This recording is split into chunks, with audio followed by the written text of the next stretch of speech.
In Argentina, the city government of Buenos Aires, led by businessman Mauricio Macri, is coming under fire amid a growing corruption scandal. Our correspondent Laureano Ponce with the details. After two nominees for Congress in his right-wing party PRO have been accused of corruption, the Buenos Aires mayor and presidential hopeful Mauricio Macri is under the spotlight. Several Buenos Aires city legislators from different opposition parties demanded the political responsibilities need to be clarified, as both accusations involve high-level officials in the local government. What we see here, and what people start to see, is that the truth behind the PRO party and its speeches on transparency and a new way of doing politics has been exposed. We can see they do exactly what they criticize. They use political methods that we left behind long ago.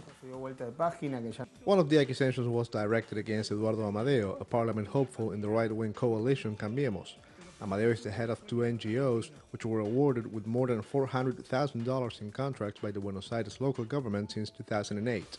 Such contracts were not properly registered in the city's official bulletin. There are a series of problems to be addressed in this legislature, and one of them is how they have diverted funds from the public sector to the private sector. This is a corruption scandal that is now hitting the city government, but which is also part of the way the PRO party behaves in Buenos Aires, and the political head of all this is Mauricio Macri.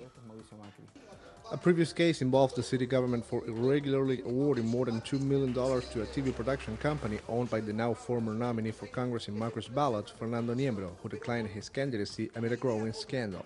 While in recent days, local legislators tried to pass a bill demanding Mayor Macri to provide detailed explanations about the so-called Niembro affair, lawmakers aligned with Macri blocked the initiative.